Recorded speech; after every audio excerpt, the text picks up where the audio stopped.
If you want to book this motherfucker, expect it to hit the charts. Let me take these off. I've been cooking since I was like this. I gotta keep it funky though. There's so many different babies in the music industry. Yeah. You got Birdman, who's also known as Baby. Another one, Baby Keem, and then you got Lil Baby. Like right when I switched the name, that's when Lil Baby popped out. I was passing out CDs. I'm out there with a goddamn Cam Newton jersey on. Oh, anybody I run up on, all I gotta do is they know exactly, they doing it for me, goddamn. I always with Charlotte because Charlotte with me.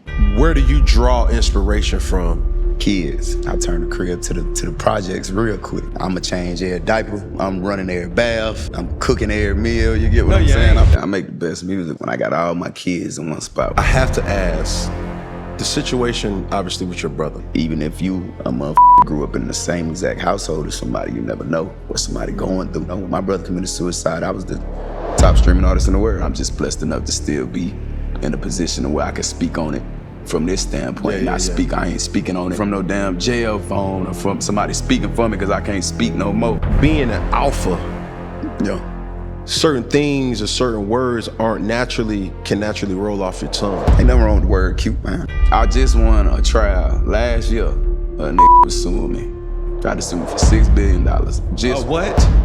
My main question, why Baby Jesus? Where the hell that come from? A motherfucker hear that and think this nigga comparing himself to God. What you saying is you judge a female not only with the male group that they associated with, but also the female group. I can't teach now one of them how to be no woman. Finish this phrase. Birds of a feather? Flock the motherfucker together.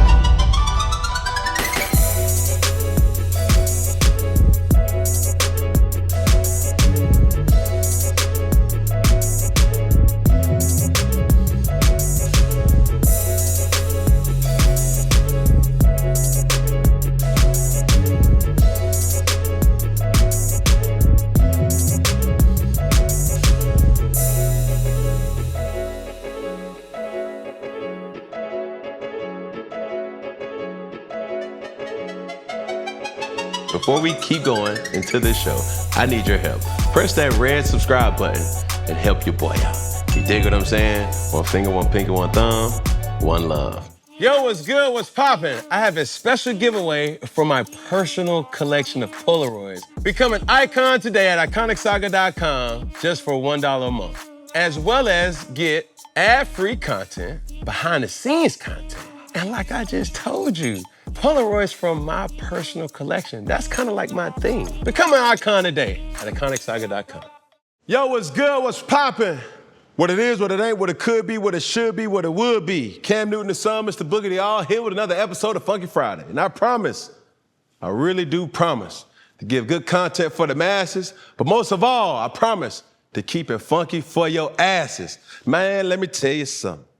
Had to go at 85 to come get this gentleman, you dig what I'm saying? And I mean, I had to get him, and it's a bang on the way. You in for a treat. Now, I gotta read this. 8-time Grammy Award nominated rapper, one of the top streaming artists. One of the top streaming artists. That's solo and collaboration, which means for you, if you wanna book this motherfucker, expect it to hit the charts. You dig what I'm saying?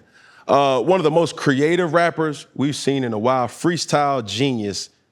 And did I mention Charlotte's very own? I present the song, introduce the others. DaBaby. I appreciate that, bro. That's a grand introduction, my G. My boy. You know what I'm saying? Coming from a legend himself. Yeah, this has been a long time coming, man. Yes, sir. You feel me? Yes, and sir. It's like, I'm excited because it's almost like going to a buffet. Well, I start first, you know what I mean? Mm-hmm. You know, we go protein, go greens or whatever. Me being in Charlotte with your rise was something to kind of, hold on. Cause I wasn't used to it. Right, you know, sure. when I first came to Charlotte, bro, I must admit that I would rarely meet a person in Charlotte from Charlotte. For sure. You feel me? And then you already know how Uptown's set up.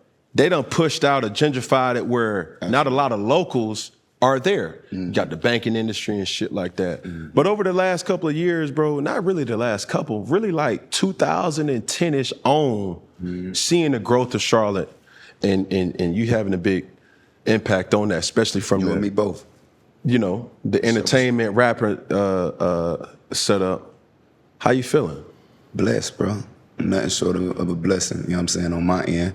And like I say, culturally for a place like Charlotte, like you had a lot to do with putting that on the forefront, you know what I'm saying, from a national, worldwide standpoint, and me, like along the same time. Like I saw when you got there, I saw when you took us there, had us turned to the max. I've seen it all, you know what I mean? So it's always a pleasure, sitting across from somebody who, we got similar journeys in terms of, you get what I'm saying? A lot of people ain't never really been like that nigga, like somebody that they come and have a certain amount of impact on a certain, you know what I'm saying, situation or a place. Like we like-minded for sure, like when it come to that, you get what I'm saying? I was had a conversation with my lady and I was like, yo, what the fuck is about DaBaby that really makes him different? You feel me? And she really couldn't chime in, but obviously she's my canvas and I just throw a lot of things at the wall and then boom. She was like, but I ain't even gonna lie to you, the nigga got charisma. I say this, that. Yeah. Like not a lot of artists got on-screen charisma. Where it's just like, well, you can embody humor, you can embody entertainment, but also nigga ain't no pussy either. It's serious. You see what I'm saying? Yeah. And I think with that, I think we can relate to that because a nigga get so distracted about, man, why the fuck this nigga wearing this shit? Why that nigga blah, blah, blah. Run up on it. It'll throw you off. You feel me? Throw you off. Looking like it, acting like it, feeling like it, smelling like it, all the above, but the charisma. Where did you find that from? Man, I think the charisma just come from, first and foremost, the struggle, the grind, you get what I'm saying, what it take to get to a certain point and just, along the journey, just, I really don't know. I would like to just say it's just in me when I look at the youngins in my family. I'm so proud of all the youngins in my family, every single last one of them, the generation up under me, I look at them now and it blow my mind, bro. Like my nephew, he's 6, my daughters, my nieces, everybody is in them, you know what I'm saying? And I don't know if it's because we come from, the same exact place in terms of like family-wise or whatever. And, it's no different than everybody else. Everybody go through what they go through. But my experiences and the cloth I'm cut from and the people that raised me, man, I don't know, it just got me set up a certain way. So, I think it's all owed to me pulling the right things from the right people in the right places. Like growing up, I look at a certain motherfucker, I want to be like that, and then I look at these type motherfuckers like, ain't no way I'm gonna ever be like that. You get what I'm saying? But I still love certain things about, you know what I mean? Certain people I was raised by, I came up around, like I can find the good in just about anybody or any situation, and I'm real good at, just gravitating and locking on to anything that I gravitate towards, I'm good at, you know what I mean? All I gotta do is see something once that I like, you get what I'm saying? Let me see something once, show me something one time, you get what I'm saying? And I can get on that, I can tap into that, you know what I mean? Yeah. So it ain't really about nothing. When it come to that, that ain't really something, to my mama. A lot of that go to my mama too, she always poured into me and my brothers, you know what I mean? She won't ever introduce us she'd never introduce us without putting handsome in front of her. They go my handsome sons. They go every time she introduces, she big us up, she brag on us. That got a lot to do with it too. She a big fan of you, by the way. Yeah. She gonna watch the hell out of this. Absolutely. She gonna watch the hell out of it. She gonna watch it first. As you're talking, saying? One of the things that really, as a man, I respect is your ability to bring your family with you. For sure. You know what I'm saying? I think the cutest thing, and I say cute because ain't nothing wrong with the word cute, man. yeah, but being an alpha, Yeah.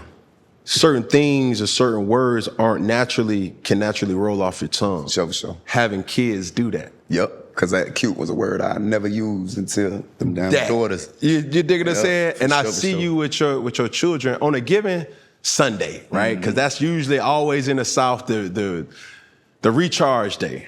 How many kids do you usually have run? I done seen videos online where I turned the crib to the projects real quick. Yeah. When I just rode down to Atlanta, I rode down 5 kids. 5 kids. My kids, 3 of my kids, 2 of my brother kids. We ride.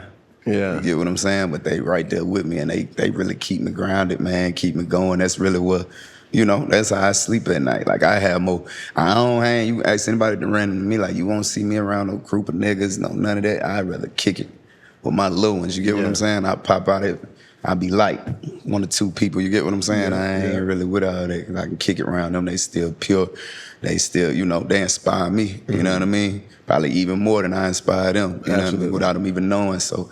I just love having them kids around the other day, you just said Sunday. Sunday I rode down with them 5. It was 2 more. It was 7 kids running around, just me. I'ma change every diaper. Yeah. I'm running every bath. I'm cooking every meal. You get what I'm saying? I'm a fool. Let me take these off. Wait, look, I just started rapping. I've been cooking since. You know what I'm saying? I've been cooking since I was like this. But I'm a cook every meal. I really do appreciate them things and cherish them type of things, man. I find more goddamn peace in doing that than a lot of the other shit. You know what I'm saying? Yeah. A lot of the other shit. I've seen a lot of stuff in regards to how entertainers move. Mm-hmm. You know what I'm saying? Do you take your children or family members, young family members, to your shows?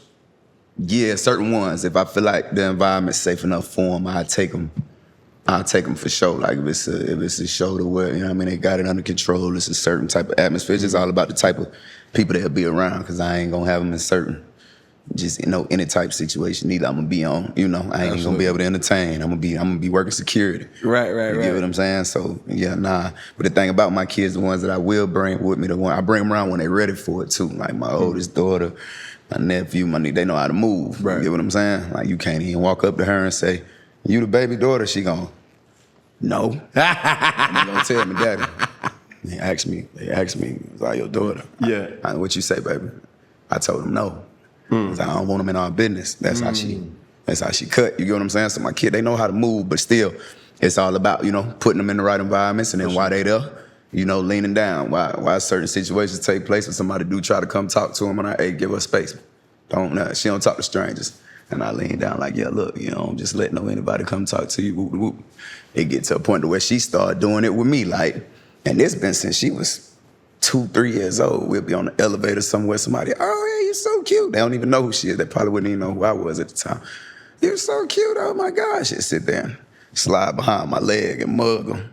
Slide behind the back of my leg. They get off the elevator. "Daddy, I didn't want to talk to them." I said, "Baby, you ain't got to."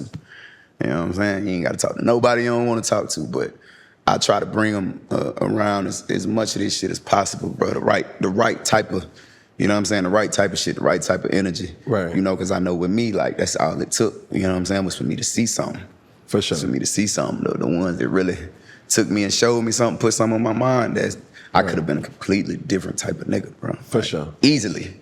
I could have easily been a completely different type of nigga, but them 3 or 4 motherfuckers that, seen something in me and like, well, this one special, and put me in front of certain shit and watch how I gravitated towards it, and okay, did it again, or put me in the car, took me to the nice neighborhood, rode around and just showed me the big crib, and I said, yeah, I'm getting one of them. Now they ain't take it to Myers Park, did you? Nah, it wasn't it'll be South Park. I'm telling you, it'll be like, well, I used to take myself there. Once I did, you know what I mean? Get old enough and get to moving around, I hop in the car in the morning when the working people going to work, because I used to get up around the same time as them, beat everybody else to it when I'm running around doing what I'm doing before rapping, right?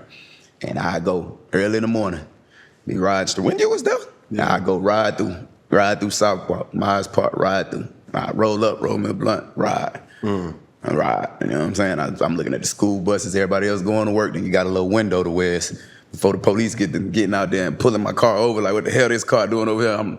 I'm riding through, you know what I'm saying? Just putting something on my mind. I always just kept something on my mind, man. You know what I mean? And made sure that I saw the shit that I wanted, and, and I ended up getting it. That's definitely important. I want to stay really on this topic for a second, because I think it's important as we empower each other. When you with your children, with your family, what's you guys' theme? Like, for us, I'll give you 2, and you can share your story. Yeah. Every Tuesday, we don't play about Taco Tuesday. Yeah. It's mandatory. For sure. Like everybody, and you know, my girl, she know everybody order, and it's a real deal thing. When it's school time, she has to send the nanny off to make sure, like, hey, I gotta go get these fresh ingredients for the guacamole, for the pico de gallo, all that. And if one particular grocery don't got it, she goes to that. That's our household. Second one is every Friday, we got Boba Friday. Like we go to get boba tea. You feel me? I really wasn't on that until it really was because of my nanny. My nanny, you know, started it, and I was like, okay, I ain't never really had no boba tea. You feel me? And I don't even really like calling her nanny. I got too much respect for her, the godmother. And that's what we do. And it just so happens to be next to a Papa John's, so that done turned into like a pizza family day too. You know what I'm saying? So much of what we do comes with sacrifices. And that sacrifice is sometimes times away. Yeah. So that right there is really how we kind of reset and be like, we catch up. What you going through? Oh, you got a girlfriend? Oh, what's your new partner name? You know what I mean? And then boom. But you care to share your... Yeah, that's really how it go. That might be just a black thing, period. You know what I mean? You know, we fellowship over food. You know what I mean? We get together, cook. It's really with my people, it's just everybody getting in one spot, man. You know what I'm saying? All you gotta do is put us in one spot. It's so much character, it's so many different personalities, you get what I'm saying? All they need is and they want some music. Yeah. For sure. With me, I blow up the bounce houses in the backyard, put some food on the grill or whatever. When I cook at the crib, everybody eat, you know what I mean? I call whoever, you know what I mean? Bring your kids, you bring your kids, it don't matter, but I'm cooking all type of shit. This could be a Wednesday. Yeah. You get what I'm saying? It's mac and cheese, got greens with turkey, all that. Like it go down. You get what I'm saying? That? Like Thanksgiving, me. You know what I'm saying? Me. You know what I mean? Me. I don't know, baby. For sure. I'm telling you. You'd be surprised. That's impressive, though. Yeah. You did. You know, as we kind of keep things rolling, my main question to start things off, why Baby Jesus?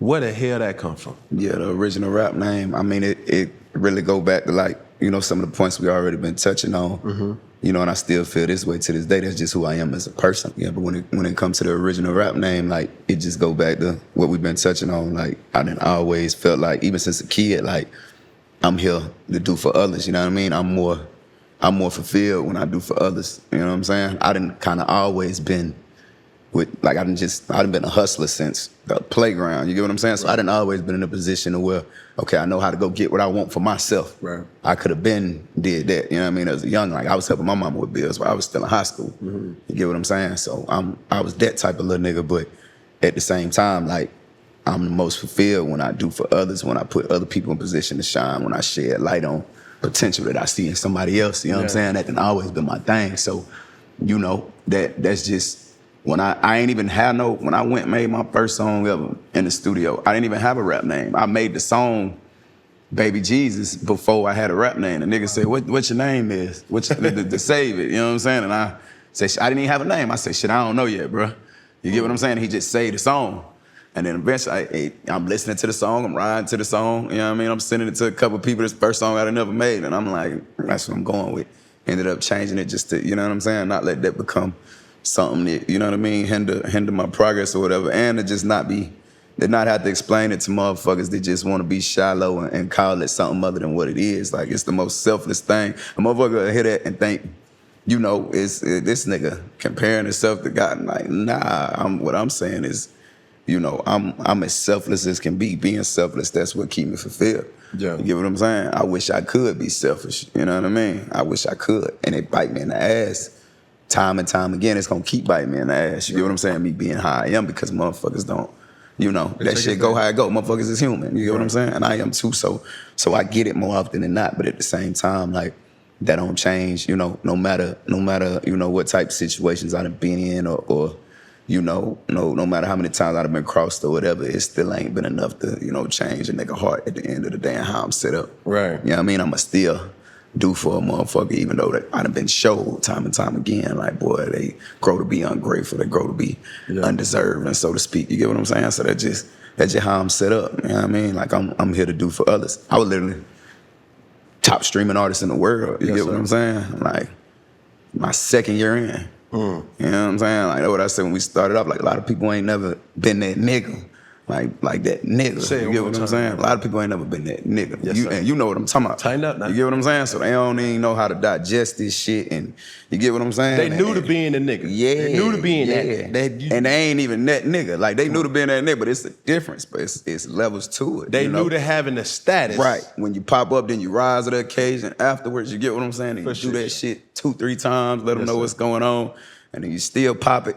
And then they put a situation in front of you where you can goddamn say, nah, I ain't that nigga, or you can goddamn, you get what I'm saying, stand on your own too, and then you choose goddamn living in your truth, goddamn, instead of, you feel me? A lot of niggas do not know nothing about that. You as a nigga that know something about that. You get what I'm saying? So I know you. I'll give you a funny story. How I knew about DaBaby, right? Charlotte artist. And I don't really want to get into this, the particulars here, to respect everybody's evolution. But I was riding with a good constituent of mine, and your song came on the radio. Yeah. Or it was like on Pandora, right? This early. Yes. This is like, I want to say 14, 15 to 16, one of the two, right? This nigga stopped the song and said, bruh, I will not lie to you. This nigga, I just seen this nigga. I said, first off, who is this? He said, bro, this nigga is in Charlotte, bro. I just seen this nigga. How the fuck you just seen this nigga? I've never smoked marijuana a day of my life. Right. But that don't mean everybody who I hang around with don't smoke marijuana. You can't control and you can piece the two together. I smoke cigars. Right. I'm smoking my cigar. He's smoking his smoke of choice. He said, bruh, I just seen this nigga. And I said, but, and the rest is history. Right. So I'm like, hey, this shit crazy, because whether we paths directly, indirectly, motherfuckers was always looking at you and obviously you being where you from and seeing that. But I just thought it was so funny, because the first nigga who really put me on you was somebody that like that. That's what it is. You feel me? That's what it is. I think as you have decided to go with DaBaby, right? Yeah. There's so many different babies in the music industry. Yeah. You know what I'm saying? And I've seen this question posed and asked to you before. You got Birdman, who is also known as, you know what I'm saying, Baby. You got Lil Baby, Atlanta's very own, you know what I mean? And you got another one, Baby Keem, and then probably a lot of other babies. You know what I'm saying? But how do you differentiate, you know, your distinction from all of them? I really just came in and you know what I'm saying, and was myself within this shit. Like, I really ain't, you know, and I ain't never look at a nigga and you get what I'm saying, look at a nigga as competition. And, you know, hats off to them niggas too that came up like same time as me, because right when I popped, like right when I switched the name, that's when Lil Baby popped out. You know, he popped a year before me, probably a year before me, you know what I'm saying? And I still just stuck with the name, but see, it take them niggas that got that name in order for that to not get messy and turn into some other shit to distract niggas from what their purpose is and you know, and they gifts and they talent, it take that to be too solid. Niggas, a nigga could have easily, and I done seen Bruh say it in interviews, nigga could have easily saw that, a suck ass nigga would have saw that and been, you get what I'm saying? Felt threatened by it. Felt threatened by it and shit like that. Like, it wasn't never that. It's enough room for everybody out here to get it in and eat, you know? And y'all worked together too. Y'all made a song, obviously. Several times. You know what I mean? And that bitch was a banger too. You dig? But this whole skill of wordplay. Yeah. You know what I'm saying? It's intriguing to motherfucking see. Like, I done told a motherfucker, I said, for as great as this nigga is making a body of work and making a song, the freestyling is like what I done went viral doing that shit. You see what I'm saying? And we're gonna get in obviously your work that you're working on now, but I'm like, bro, I can't wait to see this motherfucker do his little car wash of shows and just, straight up. You feel me? Get it, baby. Get it, baby. Just one, and I'm like, where did that really come from? I mean, that's that raw shit. When it come to that, it removes the business from the art. You get what I'm saying? Like, it removed the business from the art. I ain't gotta wait for no for no legal work to be done, no beats to get cleared. I don't gotta wait for the business side of it. Like I can give you exactly how I'm feeling right there, especially when you put the camera in front of it and the microphone. See, that's what a lot of niggas can't do. So Absolutely. when you put that in front of me, it's like, that's just that 1,000% raw. Like you gonna know if what I'm saying is that or if it ain't. You gonna know. Yes, You feel sir. me? You gonna know, boy, I believe every word that nigga say. I can feel it. Yeah. You get what I'm saying? Through the screen, you know what I'm saying? So I feel like that's why that type shit resonate with people. You know what I'm saying? Far more than all the other shit. Because once I get to a certain level as an artist, you gotta think like, I'm just the music business, so it's so much other shit that come with it outside of the art. You know, doing the art, that's just the first step. I make the music like it ain't nothing. I can make a song right here, right now. Just slide a microphone, put a beat on, make a song right now. Quick too. We can do that shit real quick on some commercial break shit. We do it while they run the little ad and pop back in like, boy, this nigga just made something. Play that shit, boom. You know what I'm saying? But it's like, you know, I feel like that shit connect with the consumers because it take it back to like the ground level to where I could just get it straight to them. Yeah. You know what I'm saying? I could put it straight out. So if I put this shit out right now, bro, I said this yesterday. Right. You get what I'm saying? And it wasn't something I wrote ahead of time and, you know what I mean, planned and practiced. Nah, I always make sure I want to make sure it's like that. But that's a skill, though, that not a lot of people have, though, bro. You see what I'm saying? Like, I remember looking at or reading books about, you know, Jay-Z and Decoded as he, you know, speak about being a drug dealer and on the corner and just out of the humor of his partners just, you know, dropping a freestyle. You know what I'm saying? Like, what was your maturation or your evolution of just realizing, number one, like, I got a skill, and then I just want to take this shit serious and rap? It probably wasn't until, in terms of like freestyling, just rapping, period. Just, it wasn't, I was never like, that's the thing with me. Like, I ain't started rapping till I was a grown-ass man. I was probably like 22. Like, I wasn't never like in the ciphers, freestyling and shit in school as a youngin'. Like, really when I was 21, 20 them years, when I'm pulling up how I'm pulling up, I go in the store to get some cigars or whatever. You know what I mean? Go in the gas station, niggas to see me there, see my car outside of there, like, what you as a rapper or something? I get offended. You know what I'm saying? Like, as a street man, you get offended type shit. I ain't no rapper, nigga. I laugh. Hell no, I ain't no rapper. But that's all I'm doing all day is riding around listening I'm in the car all day. All day. From That's sun your up. office. Yes. Cubicle. Absolutely. Absolutely. That's why I still sit in the car now. Niggas be like, man, you tripping. My drivers, everything. I pull up to the hotel at this show, and I just sit in the car. Everybody else go upstairs. They're like, bro, how your ass ain't tired, bro. Go upstairs. My security, go upstairs. Like, I'm chilling. Like, that's really that's my place of peace on the low. I like being in the car too, because that's how I came up. You get what I'm saying? Like, that's how I came up for sure. But really, bro, all in all, like, I think I learned that, like, me being able to freestyle for real was like a skill, because I've been doing it off the rip, and it gave me the opportunity to, first of all, show what I could do. Okay, you like this? All right, boom, how you feel about that type shit? You get what I'm saying? I take your favorite shit and goddamn, all right, which is them be my shits too. Correct. And the thing I freestyle on, I like it. I'm a fan of it. You get what I'm saying? Right. So I always make sure I do it in a respectful way to where a motherfucker don't feel like I'm trying to, you get what I'm saying? Yeah. Oh, outshine them on their shit or whatever. I really just get on it and just do me. I take whatever inspiration I get from them and I get on it and do me. But it wasn't until, okay, boom, I took it as high as you could take it damn near on the music business side, you get what I'm saying? And then went and did it. I'm just fucking around. I'm just going to do, when I went and did like the LA Leaguers freestyle, when I did like the Push and P one, like I'm literally just, I'm out there. I rock, shout out to my dog, Justin Credible too. That's my partner. Anytime I need phone call away, I pulled up on him. I did it.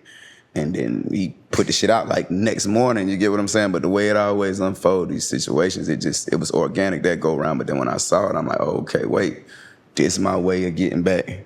You know what I'm saying? In touch with my goddamn consumers, with my real fans. You get what I'm saying? Like, this how I really connect with them, because I'm giving it to them right there. And then it's right there in front of them. For sure. I'm real good on the music video production side, so it's not no fabricated world I'm creating or whatever. I'm not trying to market this shit. Like, I'm not trying to make $1 off of it. Right. I'm literally just, just getting it to you just straight from the source, And not only that, it's therapeutic for a nigga. You get what I'm saying? Like, I get the boom, not worry about this or this or how this received or whatever. Ain't nobody making no money off this, so they can't control it. They can't, you should change this line. And that line, that's how I feel, nigga. That's me. You get what I'm saying? So it's like, that that get a consumer is the real thing, you know, and I feel like that's necessary and it's therapeutic for me, you know what I'm saying, as a person too. So, you know, but I learned that shit was a real skill of mine just organically by mistake, you get what I'm saying? Yeah. And now it's like, I really be having to like tone it down, because at the same time, I mean, shit, I ain't rapping for fun either. So, you know, I wake up and be like, man, I'm about to do a freestyle about 12, 15 songs, but then it's like, man, I'd rather put out my original shit too. We still finna have to have to make something shake. So to that though, when I look at the state of music, me growing up in Atlanta, mixtapes was always a part of For sure. an artist's catalog. You dig what I'm saying? Obviously, Lil Wayne, 50 Cent, T.I.G., like everybody really on the East Coast, that's who I paid attention to. And I've always was concerned, like, yo, like, the music game nowadays is just so saturated and people want more, that looking back at it, is the mixtape game dead? Would you see yourself really putting a quality piece of, and dare I not say it's not quality, but putting some shit into a mixtape? Because a mixtape artist and an album artist are two different artists, but they the same person. Absolutely. You see what I'm saying? Like, you can freestyle every goddamn song, and it could be direct to consumer, but your take on mixtapes? I mean, I really love to do it. I think the problem with that'll be like how the fans done been goddamn, how they done been conditioned to receive. It's like motherfuckers that let social media tell them how to feel about something. But on their end, though, they gotta understand, like, they on this side of it, they ain't on this side of it, so they don't know that that's something that's controlled. You get what I'm saying? Like, I can take $20,000 and put this in the goddamn shitting on any person in this world. You get what I'm saying? Them blog sites gonna post it. It don't gotta be no truth to it. It don't gotta be nothing. You get what I'm saying? It's people really powering, you know what I'm saying, these narratives and shit around, you know, certain motherfuckers and what they got going on and what they're releasing. And not only that, I mean, you got to go against like these large entities when it come to like streaming and shit. You get what I'm saying? Like the platforms that people is conditioned and the people is trained, including me, right? Like, I want to go listen to my shit on Apple Music, you get what I'm saying, the Spotify's or whatever. Like, I want to just go on there and listen to it. I don't want to have to go and do all this and go through all these other steps. So I feel like the way motherfuckers is conditioned to receive the music, right? Like, in order for you to go through them channels, you got to deal with the politics of it and the business structure of it. You see what I'm saying? When as opposed to the mixtape shit, it was that piff, live mixtapes. And see, I was blessed enough to come up out of that era. Like, I was passing out CDs. Yes, sir. You know what I'm saying? When you was in the city. Like, you go to any where club, like, I'm in it. I got posters up in that bitch. I got the bathroom stars. I come in, I toss the club on or something. I pull up politic with them. They let me go in the bathroom. The female bathroom, the male, when they sit down and they close that stall. No, before with the clubs open. Nobody's in there. When they come in and they close that stall, my poster right there on the wall looking at them. Boom, social media information, all that. When you go outside in the car, when they leave, I pull up. First thing I do, I'm me and the team I got. I hit every car window. I put the little flyer right there where you got to open your driver's seat door. Yes, sir. You know what I'm saying? You either finna throw it on the ground or you gonna take it and keep it with you. Either way it go, you saw that nigga in the club, in the bathrooms. You saw him on the railing when you was going in the club. You heard my song repeatedly throughout the night. When you come outside, you see that shit on the crest, like, God damn. Yeah. You put the radio on, you gonna hear that too. Yeah. You know what I'm saying? You gonna hear that too. So it's like, I can't run from this nigga. You gonna hear it, you gonna see it, and it's gonna connect. Somewhere along the line, it connected. So when it finally did connect, we had CIAA. Yes, sir. I'm on they ass, CIAA. And one year we was blessed for the city to have CIAA and All-Star. All-Star. And that happened to be 2019, the weekend, when I was getting ready to drop Baby on Baby, my debut project. Yes, sir. You get what I'm saying? So I took advantage of the timing and the, you know, from when you was there and we got them undefeated. Goddamn, you got the coach in the city and we turned the whole world, got their eyes on us. Yeah, I'm there.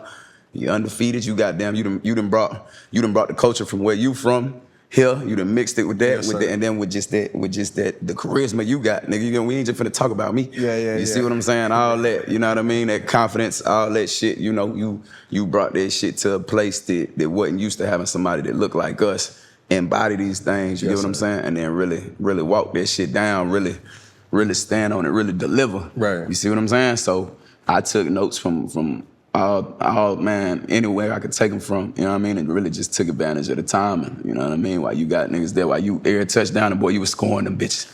You doing it 7 times. I say, bet I got something. I got something, made the Dab City song, you know what I mean? I came down there random Sunday, jumped out the car, goddamn. Or tailgate. Jumped out the car, tailgate music during video. the Yes, tailgates, sir. and when niggas, it started at the tailgates, and then I went when they let the game out, you just had the culture so live the web. I'm out there, bitch, with a goddamn Cam Newton jersey on.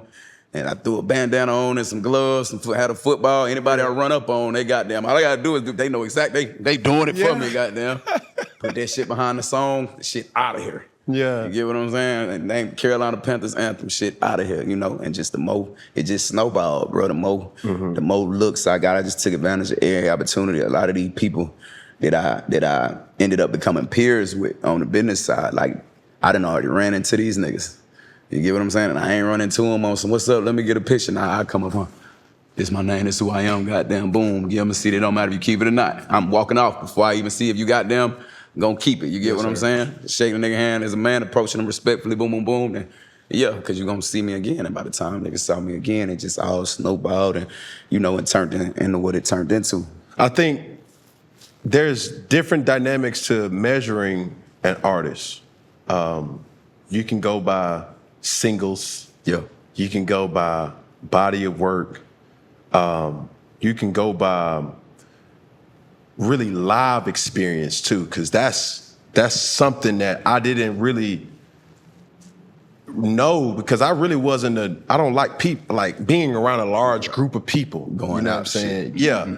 So when I went to the festivals and this, that, and the third, and I was like, yo, like this, I ain't even know this song to hit like this, but god damn, you have another appreciation for the artist. For sure. And obviously the fourth one is the music video that they put out. One thing I will say about you is, bro, you have always embodied a Ludacris-esque, Busta Rhymes-esque, Missy Elliott-esque, you know, very a story within a story that if you don't really know that, you ain't gonna understand why he doing what he doing, you know what I'm saying? Right. And it's like, all those boxes you've checked. And you not normally being brought up into this industry. You feel me? Yeah. When did you understand the importance of creativity or the business side of the industry? Really, I mean, the being able to express myself creatively, that's really probably what drew me into it. You get what I'm saying? Like, that was early on. If you go back to my local videos, you know what I'm saying? Now, the business side of it came to where, okay, I get to spending hundreds and thousands of dollars on these goddamn videos and shit. That's why I'm like, okay, well, let me learn what's going on then. Right. Let me spend some money to jump out there and learn, all right, what this person do, what that person do, which I always ask questions anyway. Right. You know what I'm saying? So I got into the other side of it and paid to play. You get what I'm saying? Paid for my experience, set these productions up and just learned as much as I could learn. And now I own the camera that niggas shoot the movies with and all. I got that at the house. I got the whole setup, Steadicam rig. I got all that. Yeah. I got like 3-4 cameras, high quality cameras. I really been had them the second I pop. Like, so my day-to-day content team I'm running around with, they got Black Magic cameras, you know what I'm saying? Yes, like sir. cinema cameras, you know, on my day-to-day shit. If it's just me filming me walking to the car, walking in and out of here, like it would have been filmed. It would have been 3 different people getting different angles, all type of shit. So I really tapped into it and invested into that shit like off the rip because I knew I was gifted in that area with being able to, you know, I knew I was a visual artist and I know that's like where I thrive in and I got passion for it. So I tapped into it and invested in it as early as I could. I just spent millions of dollars on, you know what I'm saying? Just soaking up game. The look. Absolutely. You know what I'm saying? You know what I mean? It looks like it though too. You see what I'm saying? You know, with that, you know, I look at a situation where, you know, who you are and what you've become, right? And that whole road of coming from where you come from, being who you once were, you know, and monetizing it the right way. Yeah. You dig what I'm saying? So many people, it's almost like this. Because when I even came into the league, I was still a broke nigga for, I would say 5 years, bro. Like, I had a lot of money, but mentally, I was broke. Right. And I was trying to scratch and claw and scratch. I was like, figure it out, bro, man. like, you said it, pay to play. Like, I'm trying to learn about investing. I'm trying to learn about real estate. I'm trying to learn about these things. I have a lot. Right. But it's not streamlined in a way that I could benefit the right way. Right. You see what I'm saying? You with music, handing out, you know what I'm saying, CDs, branding, advertising, ads, things like that, where it may be a tangible thing with a poster, but understanding too, like, yo, you may not even be at this festival. You may not even be at this club, but you're there. Right. How did you learn the business of the music industry? Arnold Taylor. Yeah. Arnold Taylor, the one I signed with, he from Charlotte too, so the one I signed with from the ground level. Because before that, I mean, I've been had the hustle, I had the movement, I had all that shit together. Like, you know what I'm saying? All that shit together. That's probably what put me on his radar. The way I'm moving around. If it's 10, 20, like how niggas just be running around with their partners. If it's 10, 20 niggas with me, everybody got the shirt on with the logo on it.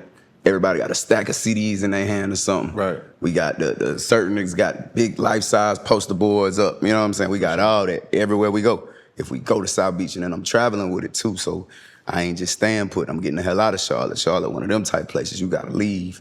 You gotta leave and show that shit to somebody somewhere else. For and sure. then they want to see somebody else love that shit. They'll love something from out of town before they love something that come from right there where they at. You know what I mean? That type of place. And I'm sure Air place got a bit of this, but it's for real where I'm from. You can go Yes, number sir. one in the world. It's still like, man, fuck that nigga, man. Yeah. You get what I'm saying? So, you know, me already having all the other pieces together, you know, and I let bruh tell it, but like as I didn't heard him tell it before, just me already having all the other pieces together, like it had to be that caliber of an artist to get with somebody who already had experience in the music business, in the music industry, the goddamn bridge the gap.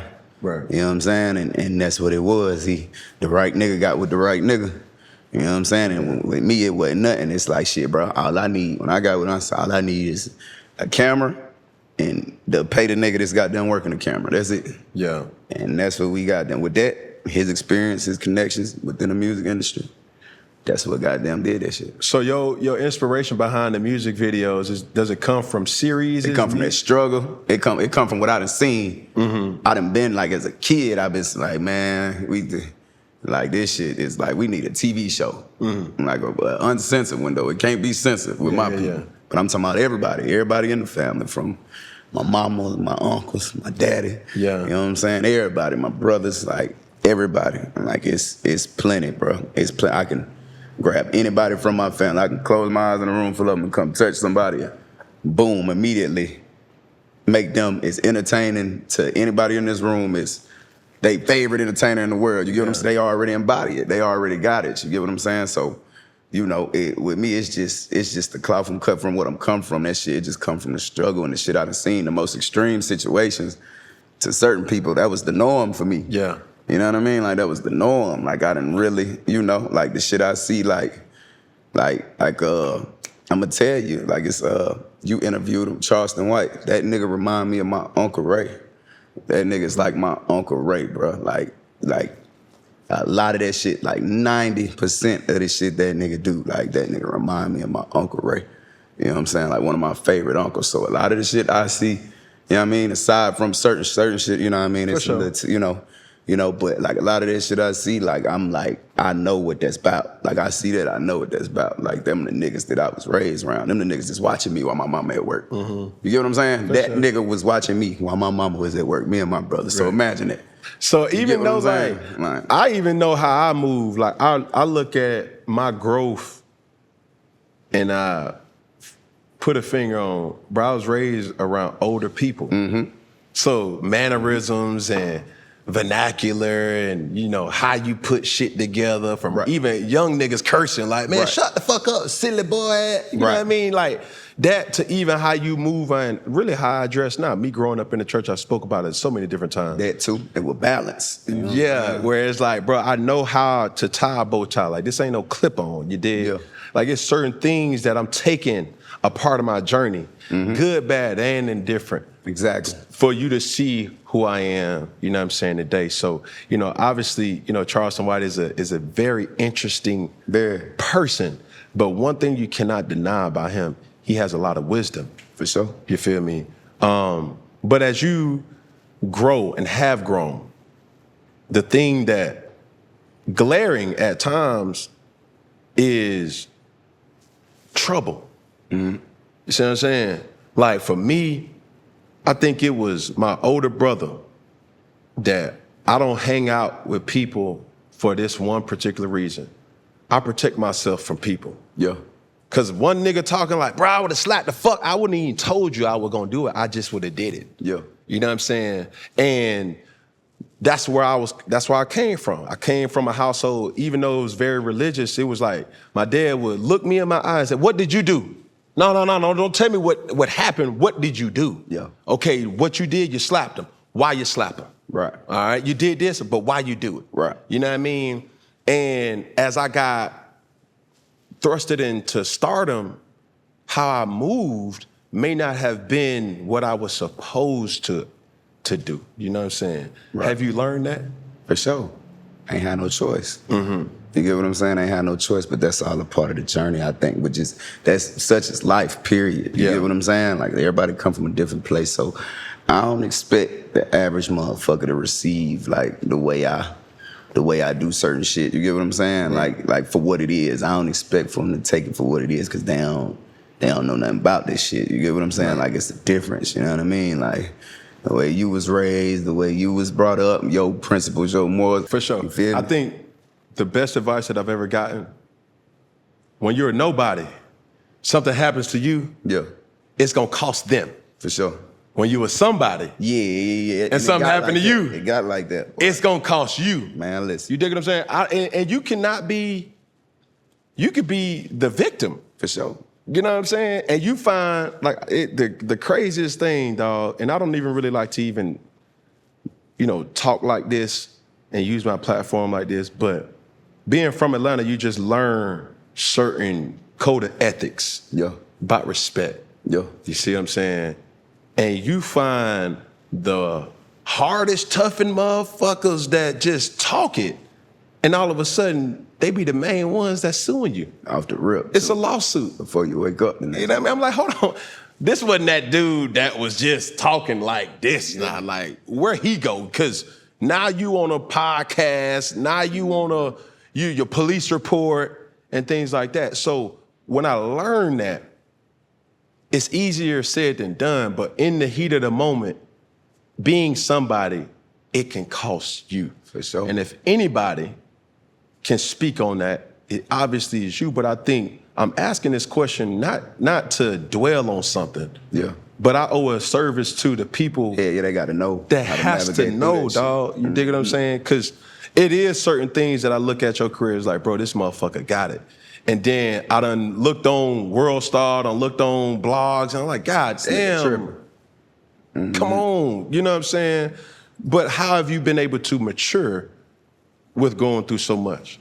Through experience. You get what I'm saying? Through experience. And what keep me grounded on my own too, with my chest out, chin up, is the fact that, you know, I stand for what I stand for, you know, and I'm willing to go wherever about it. You know what I'm saying? So that ain't even, when I say that ain't just no shit and play with me, this gonna happen, that. And nah, when I say I'm willing to go wherever about it, it's like I'm willing to go through whatever I gotta go through. You get what I'm saying? To look in the mirror and respect myself. You see what I'm saying? So, you know, through experience, I done definitely learned to think things through more, to think before I act. You get what I'm saying? To let this slide, to let that slide, like, because you learn it's a revolving door. You know what I'm saying? It's a downhill battle. But with time, you learn and experience, and you get to a certain level that, you know, you just gotta watch how you operate. You gotta watch how you maneuver through situations, man. And I'm just blessed enough to still be in a position where I could speak on it from this standpoint. I ain't speaking on it or somebody from no speaking goddamn, I ain't speaking on it from no damn jail phone or from somebody speaking for me because I can't speak no more. Yeah. So that's why I feel like I done always came out on top or in a better position than I could have came out in a lot of my situations because I'm not just doing nothing unrighteously. You get what I'm saying? Somebody had to really come fuck with me every time, right? And it's gonna begin to sound cliche because every time you poke him, he gonna be a bear. You get what I'm saying? Yes, so it's like, man, you say the same. You ain't do nothing. You ain't not do nothing every time, bro. Everybody ain't lying on you. That's what the old is. Say you go, OG, everybody ain't lying on you. But we can go down, and there's plenty of them, right? We can get on Google right now and find 15 viral situations for me. We did. Within 15 seconds or less, I can break down, okay, on hindsight, okay, look where this motherfucker at. Okay, look where this motherfucker at. Okay, look where this motherfucker at. Okay, look at this, look at that, look at that, look at that. From niggas that done goddamn, you know what I mean? That done swung first and got handled and sued, right? Them niggas, I'm getting sued by niggas. I just won a trial last year. A nigga that was suing me. Tried to sue me for $6 billion. What? Just won a trial last year, December. The nigga gets arrested for fraud while in court during trial. The same shit he trying to do with me to somebody else. You get what I'm saying? Yeah. But it's after I done already spent $1 million on the trial. $1 million before the trial. I can't get it back. Yeah. You get what I'm saying? But so it come at a cost. At the same time, it's better to avoid whatever. You get what I'm saying? It's better to avoid all this shit. But at the same time, like, it ain't a situation I done been in under the public eye that I wasn't in. You know what I'm saying? I wasn't in a situation by just moving righteously. You get what I'm saying? Correct. And on hindsight, it's always gonna shine through. But the experience that I go through along the way, throughout it, that's what molded me to be, you know what I'm saying, a better person moving forward. You know what I'm saying? So I take that is my return, a payment on what I go through for this shit. So I must say this, and I'm gonna put somebody on, because I know there's some smart people that's watching this show, and there's some smart people in the world, and they can put 2 and 2 together. You dig what I'm saying? Not only should social media have a blue check for verification, right? They should also have like a troll verification. Yeah. And when I look at a 50 Cent, a person who I got great respect for, I mean, the shit that he does is comical. For sure. Hey, you'll be in that list too. Got a lot of love for him. You know, as far as a person, look, if you want to go there, I want to go there too. But sometimes it's all in fun and it's entertaining. Yeah. We are in an entertainment industry. Everything is entertaining. You know what I'm saying? But do you take pleasure in the trolls? In the trolls? Just social media trolls. Not, ones that ain't, it's the, and it's the difference, right? Because you mentioned like a 50, like, so, and I think it get to the point to where it's like this, like once you understand, okay, boom, you in this, right? Like I'm in this, I'm a mainstream artist, you know what I'm saying? I'm a household name. Like once you understand, okay, boom, a lot of the negative shit that do come with this is no way to maneuver through it, right? Right. To where, but the people that you got that call themselves bullying you and picking at you is people that they not like that in person. You get what I'm saying, or in real life. And then that's the difference, I think, like when it comes to like a 50 Cent or the little nigga that's at home that don't never walk out the house that's on the computer just typing comments up under everybody's shit. Like you run into him, you gonna really have to do something. Right. You gonna really have to do something. And it started off as him running into you, doing something to you. You get what I'm saying? Until, you know, the shit that come with that, I'm pretty sure it got to a point to where, and that's probably why bro like takes such a liking to me. And that's like, see, I be wanting advice from niggas like that because you gotta come from a certain, you know what I'm saying? Like, you gotta be cut from a certain cloth to even get me, or I can't really take your advice because you wouldn't do nothing anyway. A nigga slap you right now, you ain't gonna do nothing. Joe. A nigga could be King Kong or slap me. Joe. Somebody gonna die. Me or him, somebody gonna die. You get what I'm saying? So it's like, everybody can't even digest like the simplest shit. You know what I mean? Like he did what to you and you did and what happened. Exactly. But I think too, like I said this publicly, the biggest disheartening thing about being popping, mainstream, you know, having influence is when you meet peers in the same industry or like, that you are fans of. Yeah, be like, man. damn, like not saying this is true, but to give you an example, it's like, damn, bro, I just met DaBaby, bro. Like, that's my nigga, like, boom. Yeah, I need some shit with some bop in it. Yeah. Like, dad, like, that's my shit. That's like, boom. And then, like, you meet the person and it's like, whoa, nah. You got a whole bunch of yes men around you. Right. The chicks around you, they lame. It's just, you disingenuous, you feel me? Like, you only come alive when the camera's on, you know what I'm saying? Right. So when I seen that, I completely disassociated myself from the end. A lot of people always ask, like, bro. A lot of people you grew up looking up to. Yeah, bro, like, but that's not my crowd. You feel what I'm saying? Like, I literally have a sports show with a good friend of mine who is not even a friend. He's now become a business partner because of what we're doing. Right. I didn't go out and be like, yo, let me go and get a sports pundit or let me go get, a popular, because that shit can go one of two ways. Like, we're just creating content because the love of the content. From a real place. And in real life, it's like, bro, I'm coming to fuck with you. I'm coming to support you. I'm coming to dap you up. I'm coming to holler at you just because nigga fuck with you. Right. And then when you don't reciprocate what you are used to, it's like, hold on, bro. Like, that nigga not like that, bro. Like, So, yes, like, this is a real thing. And it doesn't always got to be dark as far as, fighting or anything else like that. It could just be genuine with, I got 8 kids. Like, my child could be like, yo, like, I want to meet this person or I want to meet that person. And I know how it is when you own as image, but it's still some things that I'll never really talk about publicly that I'm like, bro, that dude or that chick, nah, I'm good off them. You know what I'm saying? But time for our game, bro. Let's do it. You ready? So, DaBaby, you have always put on for Charlotte. Let's see the Charlotte in you. All right. We got a game called City Blitz featuring DaBaby. We sent a few polls to some Charlotteans, you dig what I'm saying, Charlotte folks. Answer them as quickly as possible after I read the results to see how well you match up with the people. 704, 980, all them folk, you dig what I'm saying? I got 12 questions. Most notable street name in Charlotte? North Tryon, or Tryon, period. Sweet tea, Arnold Palmer, or Cheerwine? I don't do neither. I ain't a fan of tea at all, sweet or unsweet, Not or Bojangles? soda. But us having Bojangles and that being the only job I ever had in my life, started at 16, quit at 16. They like sweet tea. You get what I'm saying? Not me, but they like sweet tea. Say less. Yeah. In high school, where are you going for spring break? Myrtle Beach, the easy. Best soul food restaurant in Charlotte?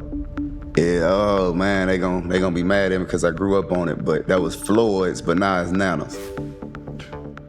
What is your cookout order? My cookout order, damn, what I used to get. I don't eat there no more, man. When they first got there though, it used to be like, it used to be a block party every night. Damn. I'm gonna get a bacon cheeseburger with the fries, with the Cajun fries and hush puppies. Say less. Milkshake, strawberry cheesecake milkshake. Most impactful sports figure for North Carolina? This nigga right here. Say less. This nigga right here. If you bought a classic Hornets jersey, what would it be? Larry Johnson. About to wear that. Muggsy Bogues, one of them two. Larry Johnson and Muggsy Bogues. Top hip hop artist from North Carolina. Stop playing. What area in Charlotte do you want to stay away from? A few of them. A few of them. West Charlotte, North Charlotte, East Charlotte. God damn. Is it? Let's just migrate to South Charlotte. Valentine. There's certain areas, certain parts of South Charlotte. Yeah, South Charlotte to South Side too. You don't want exit 4 when it comes to South Charlotte. Hell no, the exit 4. Yeah, you better. Yeah. Here we go. Biggest Charlotte, North Carolina high school rivalry. Man, it depends. It's probably when it comes to eras, but it definitely got something to do with West Charlotte. Definitely got something to do with West Charlotte High School, and probably see, I went to Vance, and Vance ain't even Vance no more. They done changed the name. It's probably West Charlotte and Independence. But you know, it depends. Independence was always that when it came to football, but then you got Mallard Creek came through. Yeah. But that's a school that they just made in like 08, 09, right before I graduated in 2010. So I don't, I can't call it, but I'm just gonna say Independence and West Charlotte, and there's two schools that been there. Silla. Yeah.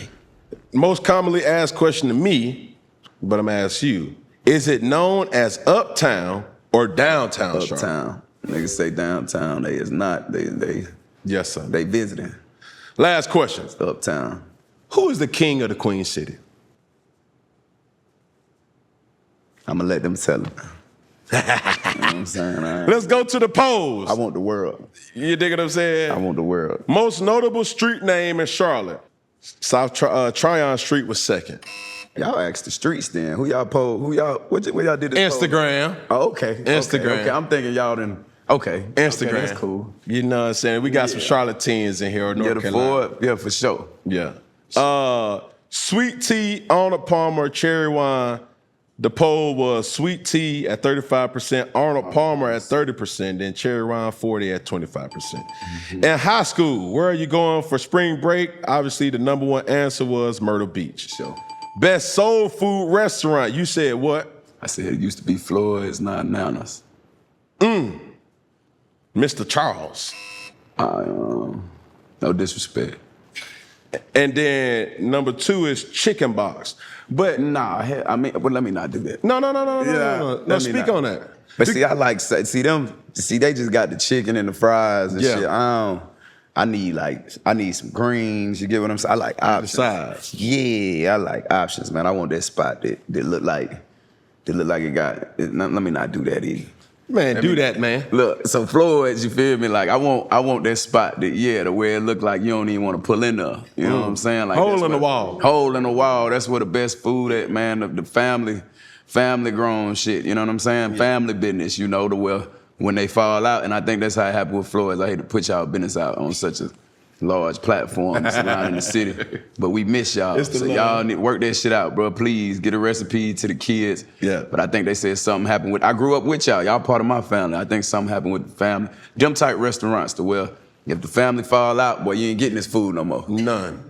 And them recipes, and that's what that's a culture thing, because even when you talk about Thanksgiving dinner, I'm telling you. when the memoms and Exactly. the aunties, when they go off, it'd be like, hold on, now these, man, and I say this respectfully. I know what you finna say. Don't even do it. You're gonna have them fussing at us. Don't even. Well, I gotta keep it funky though. Yeah. Y'all need to learn how to cook. Oh my God, you don't even know how to cook. You just have to follow instructions. So it's on two parts, because it's like, it's one part is me, mom, auntie, grandmama, mama. Y'all gotta put the recipes in the book that they can follow the instructions. You gotta put it on the It's phone. so many like, no, you gotta add some more salt. No, you gotta add this, you gotta add that. It's like, but is it a tablespoon? put Is it a that love in it. 1/4? Like, what is this? So, and it has to be an accountability from the next generation to yearn for, hey, let me be in the kitchen and let me learn from you, Mimo. Because sometimes the Mimos and the aunties, they ain't sharing they gonna recipe. they gotta do it. You know what I'm saying? But they had a spot in Charlotte and it closed down because of the gentrification. It was the Chicken Coop. Yeah. And boy, when I got to Charlotte, bro, them folks, the Panthers was running through that Chicken Coop. We had to have kept them in business because every traveling situation, whether in preseason or regular season, all the rookies already knew, man, you got to go get a big boy order of Chicken Coop. And D'Angelo Williams put me on. I wasn't vegetarian or vegan at the time, so, you know, he was like, bro, what you doing, bro? Hot sauce ain't just enough for the chicken. I said, what am I missing? He said, bro, you got to drizzle honey on that. I said, you put honey on chicken? And boy, that sound different. Let me tell you something. It would the thought of honey and chicken and not the hot sauce, bruh. You got the Bell honey. I don't even know what the name was. The honey with the Bell, with the yellow top. That okay. And then with the hot sauce, and then boom, don't have no ranch or blue cheese hanging around. Then you got a whole little party going on. That sound like a situation right there. Boom. So Next question was, what is your cookout order? You said what? A bacon cheeseburger. Trey, yeah, with the Most impactful sports figure. You pointed to yours truly. Yeah. I lost that. It's Michael Jordan. Oh, you said North Carolina or Charlotte? I'm talking about Charlotte, man. I ain't. Yeah. But I fuck with Jordan. I fuck with Jordan. But Jordan is a homegrown person. Obviously, shout out to Jordan. CP3, those people like that never really played. But North Carolina, though. See, we talking about Charlotte. We talking about Charlotte. And I think like so a nigga from Augusta, that's no, don't do that. See, you got to do that. Don't do that. He like, hold on. It's a lot of folk that done did that. That's what I'm saying. So if a nigga, it's like that. That claimed the city that they wasn't born in, but they know what time it is. Like it's a difference, you know. Because I say it like this, bro, and I done had people on the platform that done spoke about other cities where they from, but I go off of you being from a place by what high school you went to. Yeah. You see what I'm saying? Because a lot of people could be grown somewhere or birthed somewhere, but you got certain family dynamics. They could be in the military. They could just travel a lot for business or whatever. Yeah. But what high school, because it's about what you got about that house. Curating your whole steez, like how you move, like your fashion sense, like all that. You know what I'm saying? So that. If you bought a classic Hornets jersey, what would it be? You said Larry Johnson or Muggsy Bogues. Larry Johnson or Muggsy Bogues. Larry Johnson was number 1. Number 2 was Alonzo Mourning, and number 3 I'm tripping. My bad, Zoe. Was Glenn Rice. Glenn Rice? Yeah. Now, top hip-hop artists. But no disrespect. Top hip-hop artists from North Carolina. Me. Obviously you. Now they said North Carolina. See, it depends on what you're talking about, though. If you're talking Charlotte, that's North Carolina, tricky because I did. J. Cole. Yes. You get what I'm saying? So they said J. Cole, for sure, DaBaby, and who am I? Petey Pablo. Of course, for sure. Man, that nigga had everybody taking their shirt off, spinning around their damn head. When I first started going on the radio runs and shit like that, that's all they used to talk about, Petey. I knew Petey was the shit when he showed up in Drumline. Nigga, man. And Drumline, exactly. That nigga came in like, come on, bro. Ooh, and my man, too. Right. Like that big ass, dumb ass Rolls Royce came into that motherfucking field, fucked up the turf. I'm telling you. All that, but that was the old dome, so shit, you could probably fishtail out that motherfucker and it still won't have no mark. You had to wear tennis shoes on that damn turf. I just ran into him about a month or two ago. Petey Pablo? OG. Yeah, it was a festival in downtown Charlotte. Love and Life Music Festival. Their first year doing it, they're gonna do it every year. Crazy. I'm talking about stage, they shut down about 3-4 blocks uptown. Say what? They shut down like 3-4 blocks uptown Charlotte, the whole festival. How many people total was it out there? 40, about 20 40K in Charlotte? Down uptown. I'm talking about like shut down the street, built the stages on the parking lots and the parks, 2 different stages. On Tryon or in the park? It was on between 3rd Street and what? That's 4th to a couple blocks. My shit. Right there. By the way, you had a condo up, penthouse down there. Yeah. Right there. You would have been looking at it. I would have been looking right on. Telling you. Well, shit, now motherfuckers is spinning damn go-karts around in that motherfucker. But I'm going to get back to that point. No, what area in Charlotte do you want to stay away from? You said where? West side, east side. Definitely west. We're going to start with the west. We're going to get to the west. Number 1, the Ford. Yeah, the west side. And then, obviously, that being tied to the west side. For sure. Okay. Biggest Charlotte, North Carolina high school rivalry. I probably got that wrong. It's probably Independence and North Met. Now, it's West Charlotte High School and Harding High School. Harding, okay. Is it known as uptown or downtown? This bullshit, because it is definitely not no... They said downtown? It's not no 50-50 tie. Nah. Because that's how you know who really from Charlotte. Like, it's like, hey, where you at? I'm uptown. Right. You know what I'm saying? And true story, if you really want to ask where is downtown Charlotte, I got this from a historian because I asked that same question, like, why the fuck everybody calling it uptown when you got the most, skyscrapers or whatever? Why we don't call it downtown?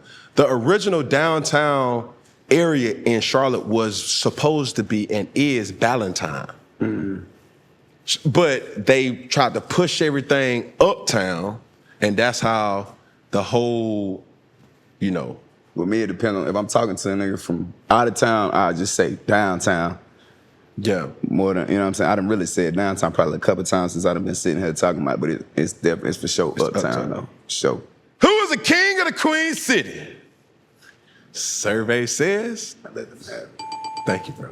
Appreciate that. Yeah. Thank you. For sure. Respect. It's all good. Let the survey say it. You know. I mean, it is Funky Friday. Yeah. You wouldn't have expected it any other way, you know. Yeah, man. Appreciate that. Biased question. It's super biased, right, but you know, we cook the books over here. That's what it you is. know what I'm saying? It is what it is. Understandably, for respectful reasons. So I think it's important to understand my appreciation for Charlotte because in my adult life, I came to Charlotte when I was 21 years old. Right? Couldn't tell me a bitch ass thing. You feel me? But in my adult life, I stayed there during the season and obviously during mandatory mini camps, training camps, and shit like that, a large portion of the year. And one of my favorite things or that I witnessed was how close-knit community events was, you feel what I'm saying? And during OTAs, they used to have this thing called Live After 5. And it was Wednesday or Thursday. But it was like a corporate event where like happy hour in all surrounding restaurants, it was just like people were out. It wasn't everybody in no club. It was like a happy hour just on crack. You feel me? Like it was that big. And everywhere you went, by the time we got out of OTAs, I mean, I would go to any restaurant and everybody would be kind of like dressed down and business casual. Sure. But it would be a lot of people, you feel me?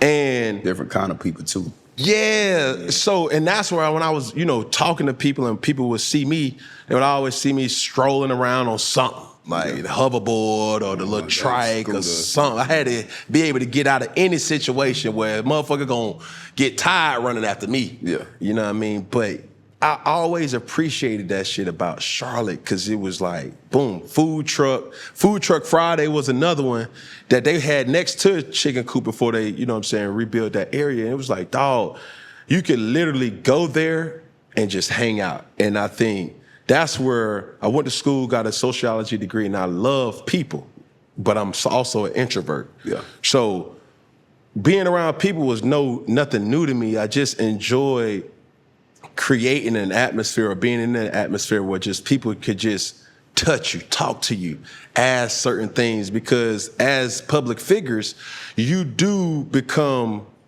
untouchable, so to speak. Yeah. You know what I'm saying? Social media doesn't help that because you could DM anybody, but they ain't gonna damn reply back. But that whole little situation, bro, I really enjoyed my time, and it's a part of my growth. I even got a food truck just to embody that experience. And I would pop out to it, you know what I'm saying, just to be with the people, you know what I mean? For sure. And like, that was my thing. Shout out to my dog, Joe Webb, because Joe gave me this idea. He was like, bro, with your food truck, bro, let you ride through the hood, man. Like, he was from Birmingham. Like, let's ride through the hood, man, and just get the kids something. Like, on some ice cream man type shit. But I always fuck with Charlotte because Charlotte fucked with me. For sure. You know what I'm saying? And it was blood, sweat, and tears that went into that, because when I first got there, it wasn't what it is now. Right.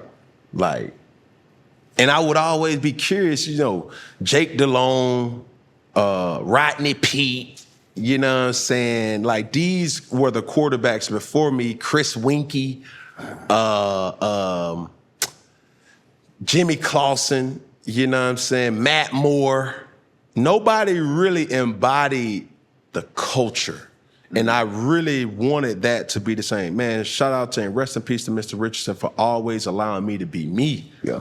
And knowing that, like, leaning in to the shit, not like, no, hold on, Ken, no, you're doing a little too much. He was like, bruh, what you need, you feel me? And coming from them, I'm going to stamp that. Hats off to you, because that's what you're saying, word for word. That's what you brought. That's what you brought. You get what I'm saying? For sure. Like, where I'm at right now, bro, is I'm always curious to understand people's thought process about creativity? Is it a different place that you got to go? Like, if you want to drop a single, you've obviously admitted that, like, bro, I can drop a single right now. I can make a song right now. But when you're making a body of work, you know, where do you draw inspiration from, and how long does that process usually take? Kids. Like the best music when I got a house full of kids running around. They run around all day. I have my engineer pull up. I got a studio in my crib. I'm downstairs in the studio. They coming in and out, asking for this, telling on this one. You get what I'm saying? Can we do this? Can we do that? I make the best music when I got all my kids in one spot where I know where all my kids at, when I know they're around each other. Yeah. You get what I'm saying? That's when I make the best music. It ain't when I go to the studio, let's fill it up with vibes, let's do that. I ain't. And that's when I'm with my kids, when I'm around that real, genuine love. You know, that's what I make. Yeah, body of work, yeah. I want to go somewhere, fly the whole family out. Yeah, we in the villa, you get what I'm saying? I fly the engineer out, we set this up in this room to where I could just see everything but still be, you know what I mean, off to the side to where you don't hear all the screaming and all the ghetto shit in the background, you know what I'm saying, over the song. But yeah, that's when I'm at my best creatively, you know what I'm saying? It be them times where I come off, you know what I mean, having everybody around for whatever. Like, you finna see a body of work come right now. They on summer break. They ain't going nowhere. They on my ass. They try to come here. I'm like, man, nah, I ain't finna be in there running around, knocking shit over. You know what I'm saying? What, Daddy, what this here? Right, Look, we ain't doing that. So, Right. hey, true story, and all parents can relate to this, but I don't know how many parents can relate to my situation. Me having 8 kids, right? So I judge it like this. I'm halfway there. Yeah. Come on now. I respect that about you, but I'm the parent that there's no blue screens during the day, especially a sunny day. And you're not going to be in my house looking at an iPad, playing a video game, or you're going to be outside. I go outside. Now, while you outside, I have places in my house, my balcony, other balconies that I could look out to patrol. Now, I'm not gonna be out there because I think that that's the kid space. You see what I'm saying? It's either one or two places. They already know what's off limits. The main level, our space is outside and downstairs in the playroom. Now, how I judge that by having so many kids is this. One kid comes screaming and hollering, that's just a personal situation. Absolutely. Daddy, what, boy? Blah, did this. All right, what he do? Okay, calm the situation down. Boom, send her on by her way. Now, 2 of them come to me. Daddy. Dude, now I'm getting a little kind of, yeah, what's going on? He ain't sharing this. Okay, y'all gotta figure that out. I'm gonna take the whole goat cart, I'm gonna take the whole toy, if y'all don't learn how to share. Cool. Now, if 3 of them motherfuckers come to you, 3 or more, you gotta go. Hold on. Where he at? Where he go? Yeah. What's happening? That's how you monitor. Yeah, for sure. And if they don't sit their ass down with the hey, Right. hey, Right. and if you don't get quiet, then you can go on back to your regular scheduled programming. But if you say, hey, what the fuck? Shut the hell up. Like, that's it. You know, it's going. That's a good method right there. You know what I'm saying? That sounds correct. So 1, hell no, I ain't going to tell that. 2, y'all got something going on. 3, now that's when it tends to my presence. Y'all got to go get the manager. I'm the manager. Yeah. Boom, how can I help? That whole situation. Like, as we close things, or as we, trying to wrap things up, bro, I think really, with where we are right now, dog, and identifying the truth about self-check-ins. Yeah. You know what I'm saying? And in our culture, as black men, as our responsibility, it's not always the natural thing to do. You feel me? Like, here recently, bro, really after I got out the league or haven't played in the league, is where I really started having to tap in with myself. For sure. I say that because as we're filming this, it is National Men's Mental Health Awareness Month. I have to ask, the situation, obviously, with your brother. Yeah. Right? You care to share just, were there signs? Were there signs? Were there signs of? Always. Always, you know what I'm saying? Like, since, I won't point this low, but yeah, since kids, for sure. You know what I'm saying? And I think, like, not to, kind of go there, I think it is so essential that you have diffusers for you, obviously for myself, that I will push people, and therapy may not be for everybody because it's not for me. But what is for me is having a system that's in place. My woman has been that. My baby mamas have been there for me.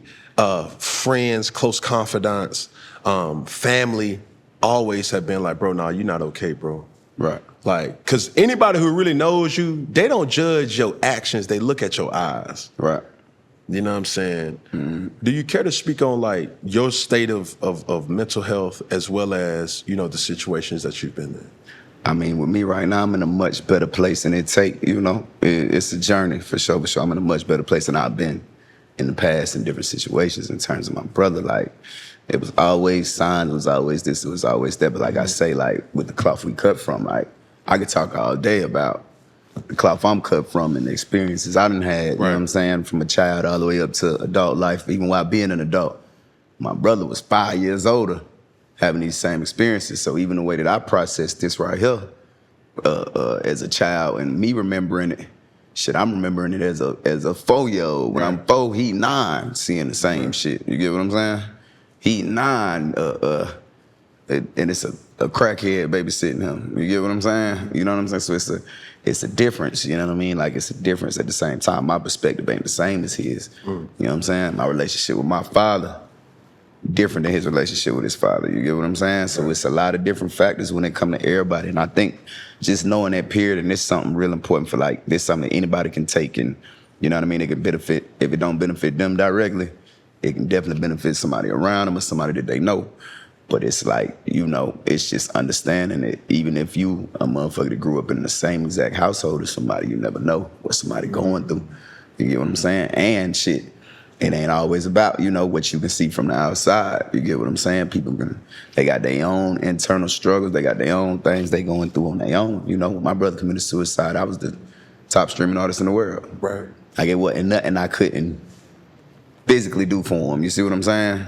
It wasn't nothing, but that ain't, with everybody, that ain't it. That ain't what they need. You get what I'm saying? A lot of people just need a phone call. They need, you know what I'm saying, diffusers. Yeah. You know what I'm saying? The right people in their corner to check on them. And and like me, I'm one of them type of people. Like, I listen way quicker to somebody who done been through some of this shit. You get what I'm saying? And who been through it with one or two of the same principles that I, know what I'm saying, that I embody or whatever. But like I say, you never know. And when it comes to your loved ones, or they don't even got to be as close as a brother to you or whatever, you just got to pay attention to your people, man. And don't hesitate when it come down to seeing, noticing a change in patterns or whatever. You get what I'm saying? And also not hold it against them. You see what I'm saying? Because it'd be easy to do it. Like, I'm one of them people, like, I don't really let people give me sympathy and shit like that. My mama got me like that. That's how she got us. But like, I don't. But that can also be trauma. Absolutely. Yeah, okay. You feel me? Yeah. So it's like, while at the same time, and it's a woman that taught us this. You get what I'm saying? It's a woman. You see what I'm saying? But see, and that's the thing. This is a single woman that raised us. For sure. But like this is a single woman raising 3 boys to become men. You know what I'm saying? So it'll definitely be something missing there. For sure. You see what I'm saying? But at the same time, hats off to her and the job that she did in raising us. But at the same time, it's, like I say, even her, she can't understand it from the perspective of him or from me or from this person. She got her own experiences that she had to thug through, and she did a hell of a job thugging through. Absolutely. You know what I'm saying? If you let me tell it, somebody who was right there looking the whole time. But everybody's experience is different in the way they digest, you know what I'm saying, trauma or whatever, and the way that it affected him. And he didn't also, he had his own journey. Before I even walked, I'm still pissing in the bed. He already outside. You get what I'm saying? He already outside. And before I became of age, my mama done already got us up. We ain't in the, look, we in the crib over here now. We ain't in the projects no more. We ain't in the apartments. When we was there, he was of age and understanding. Yeah, what's really going on? You get what I'm saying? He's of age and understanding. When he go to the park, when he went, I remember like it was yesterday. One time, my mama went down to the basketball court. We was standing in the press. My mama went to the basketball court with a bat. Somebody had goddamn. My brother was down there. I think somebody had goddamn, like he said, somebody choked him or something. I don't even know how I remember this shit, because I had to be about 4, 5. I remember a lot of my early childhood experiences, though. From like 5 and up, I'm 32. I remember everything. And when I look at my daughter now, my oldest daughter who's 7, and I already know how comprehensive she is. And it shows, you get what I'm saying? I know everything going on right now. She gonna be able to talk about this shit when she a grown-ass woman. For sure. So I'm mindful of that, and you know what I mean? And how I tend to, you know, like her emotions and like how I tend to everything, I'm mindful of it. And I know on hindsight, like for me, I know how that'll affect the entire upbringing of the person they grow to become. So, you know, even when it comes to kids and just adults, period, man, it's just, you know, it's just super important to just make, especially nowadays, because you got this shit called social media. So you got the pressure, all these outside fake motherfuckers. That's a whole nother factor. Throw that on to all the other shit motherfuckers historically been going through. You got this social media shit, and I say just so much, like, it's even more important to really get in front of your people, get around them, fuck that phone. You get what I'm saying? Get in front of them, spend time with them, man, get around them, and really, you know, really pay attention to them and really tend to the things you notice about people, whether it be good or bad. If it's good things, you know, if it's shit to bring the good out of people, put as much of that in front of them as you can, you know what I'm saying? And you know, and just be there in whatever ways you can. Everybody gonna need you to be there for them in a different way than others, you know what I'm saying? And I say it like this, and that's one thing that I want to go back and correct myself, because I can't, or nobody can thrust trauma on a person that labeled that as trauma. It's sure. just, That's what it is to them. Yeah, I can't sit up here and say, hey, that's traumatic, because what I may believe may not be traumatic for you. You Right. feel me? But two, family members used to always say, there ain't no time like FaceTime. But I ain't talking about this, you know, this new FaceTime. I'm talking about real FaceTime. You know what I'm saying? And I experienced that too in my whole football career, bro. Like, I needed a coach that can understand me, bro. It is so important for athletes and coaches to hear this shit, bro. First off, there's an 80% chance, and that's the numbers that can back it, that person playing football or probably basketball is going to be an African-American or a minority. Sure. Right? But the truth of the matter is, there is a high percentage chance that the person that's coaching that person at the next level, whether college or professionally, that it's not going to be a black person that's going to coach you. For sure. Not for me. Like, I ain't never had no black coach. I didn't change more since you didn't. You know what I'm saying? Like, when I think about it, I'm talking about quarterback coach. I'm talking about offensive coordinator. I'm talking about head coach. Outside of Ron Rivera, he's not black. He's a minority, though. Right? And I'm grateful for him, because to a point that you just said, it's like, bro, I need somebody that can at least understand where I'm coming from. Sure. And that helps with how you talk. But not only how you talk, it's the tone. For sure, for sure. Man, I had a situation, and this was one of my favorite coaches of all time, Mike Shula, coach of Don Shula. Son of Don Shula. He was my quarterback coach, ended up being my offensive coordinator during that 2015 year. And boy, he said something to me, boy, and that nigga came out. And it was so triggering, because this was around the time, too, when I first came to Charlotte. Nigga came out? No. Oh, okay. No, that nigga came out of me. No, for sure. Right? Gotcha. Now, when I first moved to Charlotte, there was a narrative around Cam that, man, he a sore loser, a crybaby. He is a soaker, you know what I'm saying? And people didn't understand I was not used to losing. I had came off really respectfully in a 3-year span. I was at Florida, won a national championship, went to junior college, won a national championship, went to Auburn, won a national championship. So now my rookie year, it's like, bro, it's either championship or a winner. That's it.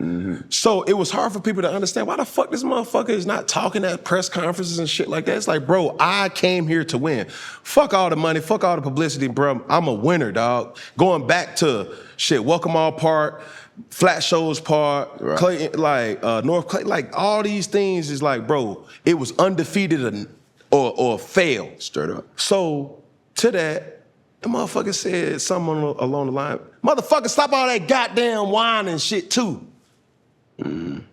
And what people don't know is, not just during the press conferences, bro, it's Tuesday, Wednesday. Like, I was a terrible teammate in regards to that because I didn't talk to nobody.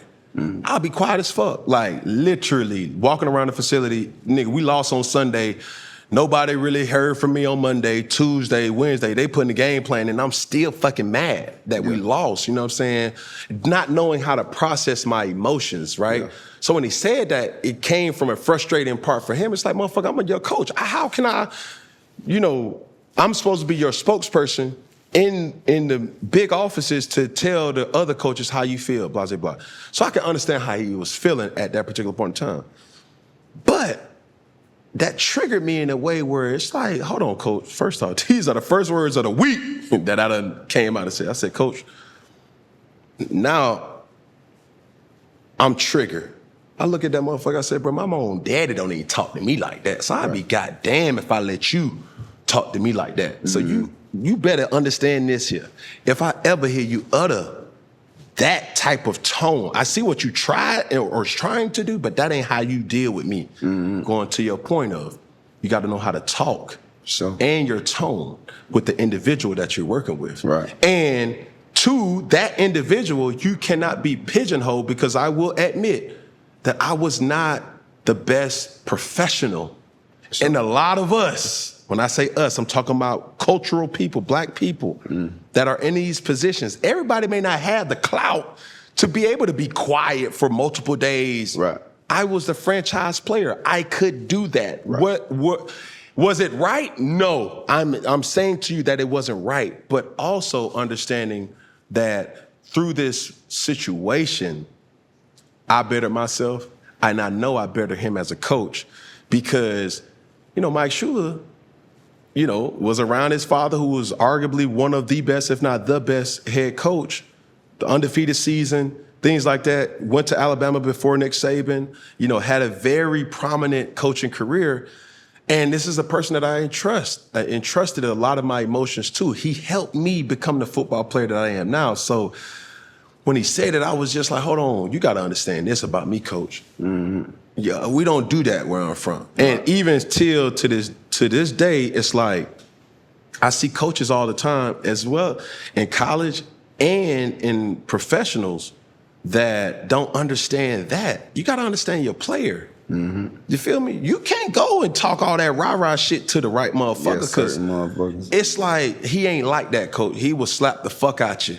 If you say, get your bitch ass up off that goddamn floor. Fuck all of it. You could say that. You think that's cool to saying that in a meeting room, but you couldn't say that shit to me at Harris Teeter, at Publix, at the gas station. So I always move like that in regards to respect. I would always say this funny thing too while we was playing, because shit talking happens, right? And I'm saying to myself, I got my PhD and my doctorate, my master's in shit talking. But sometimes that line is crossed. So my thing I used to always tell other players who's talking shit about me, if that's how you feel, cool. We in the play, you say what you say, cool. You mention what you mention, cool. But I have more respect for you, gangster, if you say it to me after the game. You say it to me after the game, that's when I really know that, you meant that shit. Come out. You know what I'm saying? Because now we ain't got the referees or the players that gonna hold us back, because that's what people really just be wanting their attention. But it all comes back to the tone and the delivery. You know what I'm saying? Because that's important, and it's about respect for that. One of the main things, or one of the things that I want to talk about now is obviously being a very family-oriented person, right? And it's beautiful to see, it's beautiful to even hear you talk about. But I think, help me, or as we help each other with, what's your co-parenting skills like, or that dynamic? I mean, when it comes to co-parenting, I don't really have no problems with neither one of my kids, you know what I mean? And when it comes to co-parenting, like, it's all about experience. Like, so I got younger children, I got children who older, of course, you know what I mean? Everybody gonna go through they humps in terms of co-parenting, but I'm at a smooth plateau, you know what I'm saying? Yes, we sir. going uphill. Every last one of them, we going uphill. So really with me, like what I do most importantly, like it's just keeping them kids first, you know what I'm saying? Keeping the kids first. And it's a lot easier for me because I got all daughters. You get what I'm saying? I got all daughters, so I know a daughter need their mama. Like I know that's important. You get what I'm saying? Like I can't teach now one of them how to be no woman. Yes. You get what I'm saying at the end of the day. So it's more so of a, you know, that type of thing. Like I'm far more understanding and considerate of the fact that I can never be a woman.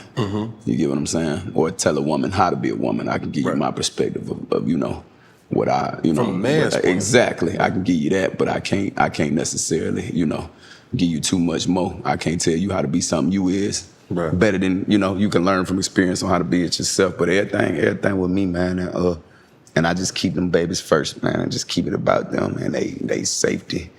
You know what I'm saying? They safety, making sure the right shit on their mind, making sure the shit that ain't supposed to be on their mind or around them ain't nowhere near around them long as it's... I'll tell you like this. I got 5 boys.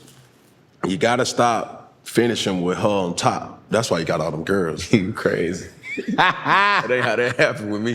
That ain't my recipe. I done heard somebody say that too. I think it was one of their aunties, man. Or you gotta start wearing socks in the bedroom. You dig what I'm saying? I don't wear socks. Belt. I don't wear socks in the house. What, But okay, I see what you're saying. There you go. You know what I'm saying? It's a little jokey joke. But yeah, that ain't one of them aunties, man, and I love them aunties, especially the ghetto ones. They love me too. But she said that shit one time at a cookout, man. That shit had me rolling. But I like, auntie, that ain't how that went. You gotta stay on top in the bedroom. Yeah, That's how you let them ovaries, you know, get the eggs shifted the right way. They gonna go down nigga lane or they gonna go down female lane. Dang, with me, I wasn't necessarily aiming. I ain't had nothing in mind either way. Either way it went, I wasn't aiming for you know, no specific. One specific.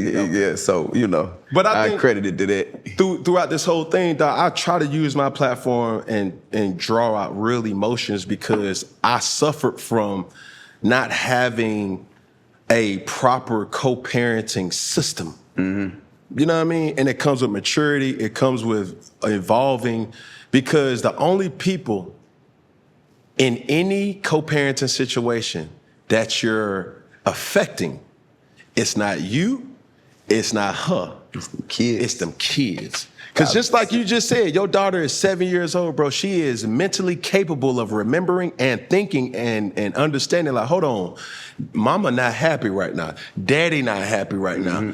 And they can put 2 and 2 together. And it's not so many times that you're going to be able to keep altering their minds to make them think how you want them to think. So they're going to be able to take their own judgment and say, no, mama.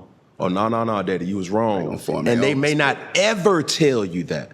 So anybody who sees this, dog, I just admonish and hope that if you got children with a person that you're no longer with intimately, still keep in mind that you still got to raise these kids. It's about them kids for sure. Now, so I mean, it goes without saying, you know, kids are your everything. You want more kids? For sure, I ain't done yet. I ain't done yet. Nah, I ain't planning on. Nah, I'm good, right? I'm gonna leave a window, but yeah, I'm a king. Real question. You being who you are, seeing what you've seen, has that impacted your ability to find love? My ability, or like could you find a good relationship, or could you find a relationship in your industry? In my industry, I wouldn't want to. But you being you though, that's basically what I'm saying. Yeah, hell nah, I wouldn't even want to. Not within the industry, that ain't. No, I'm not saying she has to be. Okay. But you being in the industry, knowing what you know, knowing what I know, type shit. Has that affected your outlook on finding that person for you? I wouldn't even say that because it's kind of like I kind of always been like, you know, when it come to that shit, like I kind of always been different. Like I don't even really play like that. You get what I'm saying? Like it's either this or that type thing. You get what I'm saying? Like when it come to that, like so, I don't know. That ain't something I even wake up or walk around like looking for. Like I ain't yearning for like the traditional. Like I'm not yearning for that. Like, you get what I'm saying? Like oh, I gotta have a wife and this and that. Like I gotta have somebody with. I'm naturally a loner anyway. You get what I'm saying? Like naturally, like just on the come up. Like I know how to be by myself. You get what I'm saying? And I know how to be completely committed to purpose. Right. You get what I'm saying? Or whatever I'm on or whatever my hustle is. So it's like, I feel like, you know, when it'll align, it'll align. You know what I mean? And I feel like in certain time, well, okay, one or two pieces may align, other ones can't. And it's just all about, you know, figuring it out in between the way. Either motherfuckers either gonna, you know, balance out this goddamn, you know what I'm saying, this situation, or it ain't, you know, the scale gonna tip over. It'll go either way. I don't really, you know what I mean? Have you ever seen one of your teams on another team? Like, who ain't? Seen one of your what? Teams, like T-I-N-G on another T-E-A-M. Like, hell yeah. During the process. During the process. Like, okay, you ever had a chick that you're dating or in somebody else's camp? Like, what? You feel me? Like, on my teams, yeah, hell yeah. It ain't. If it's a team, it's a team. It ain't. You feel me? That's just how the game go. That's how it go. You got to know that. I heard some don't shit. Think about it too much, and you go, boy. Yeah. But listen, I heard like recently where there's no loyalty in relationships, especially from man to man. It's natural for a man to yearn for a woman, right? As well as a female to be yearned for by a man. Mm-hmm. Now, the tricky part is this. Who do you blame when that person pursues your ting? How he get your number? You know. Why y'all didn't? There's levels to it. You know how this goes. Come on now. Come on, man. Let's just keep for anybody who understand it, let's just keep all emotions player and professional, because if you ever feel you're gonna look stupid or silly, you're gonna play yourself. If you feel like it, that's what's going on. If it's in a room, you ever check a man for talking to you, oh nah, hell nah. That's hell what I'm nah. talking. Oh nah, hell nah. Like you can't blame that dude for talking to your female. That's what he's supposed to do. That's my point. That's going, you know. Because it's going to happen. It's really testing. They're going to test the market. It's really going to show you what you're dealing with. Yeah. It's going to show you what type of car you're driving. You know what I'm saying? Carfax. Yeah, you might think you got a Rolls Royce, boy. One of them, what's one of them one? You might have a Chrysler Lincoln. 300. A Chrysler 300, that's the one to be looking like. It might be a Chrysler 300, boy, that ain't no Bentley. Yeah. So you need that. You need them Carfax. You need that. You need that mechanic out the hood with the cigarette in his mouth to know how to fix that. You need that. You know what I mean? But I think like just free game for the ladies. You got to understand how to move too. Mm-hmm. Every crew ain't a good crew to be around. You know what I'm saying? Because of what it's gonna say about you. Because if I ever see a female with a certain type of person for sure, or group, I'm automatically assuming the worst. And you're going to get us in trouble, but this something, it don't matter. Fuck the trouble, because this something I stand firmly on. Like, first of all, I'm a fuck your friends type of nigga anyway. I don't want to meet them. I don't want them over here laughing at my jokes. None of that cute ass shit. We ain't about none of that. And I see a female with a certain female, I let them know how I feel. And then, okay, how they move forward, that let me know everything I need to know. That's going to determine how I move forward. What you're saying is you judge a female not only with the male group that they associated with, but also the female group. It's the female group more importantly than that. Like, if she get caught by a nigga. It's, it go how it go, Yeah. But, because females pay attention. You get what I'm saying? They pay attention. See, a nigga, like, I could be around... I could be around a nigga be being himself, right? This nigga could be nothing like me. You get what I'm saying? But we around for, he around for whatever he around for. You get what I'm saying? It is what it is. But females pay far more attention. You get what I'm saying? To like they are, and that's why they females. That's what females is. They're way better than me. I'm gonna speak for myself. Like a female way better than me when it come to. You get what I'm saying? They know who they're around. A female can see somebody around you, and I done had it. Like, I'm telling you, like I done had it. And these is females who done, like I done got crossed by them somewhere along the line. However it go, but I specifically remember a female telling me about a certain motherfucker, and it don't even got to be a female they talking about. It could be about a nigga, and it can be some time ago past that spot on about the nigga. You get what I'm like? They know what's up with, they got that intuition. Yeah. You see what I'm saying? That's something I feel like it's a real thing. Now, don't confuse it with insecurity and you know what I'm saying, and just acting on impulse with emotions. But some of them really got that in them. You know what I mean? Like some of them really got it. Like I'm telling you, some of them really got it. Like, boy, don't even come over here. Boy, I feel it. I know it. And I'm damn, boy, this motherfucker, who been watching me type. You get what I'm saying? So man, it is extremely. So they know when somebody ain't right. Ain't no way you don't know. I ain't said that you said it. I know, since you said it, I'm gonna tell you this. Finish this phrase. Birds of a feather flock the motherfucking together. Thank you. So you're not about to sit up there and tell me Jane Doe, Shaquanda, Shaquita, Patricia, Sarah, Karen, all them girls that you hanging out with, I know 2 of them, and I know how they are. I know them well. You're not about to sit up there and tell me that ain't how you moving too. Ain't because I'm gonna tell you like this.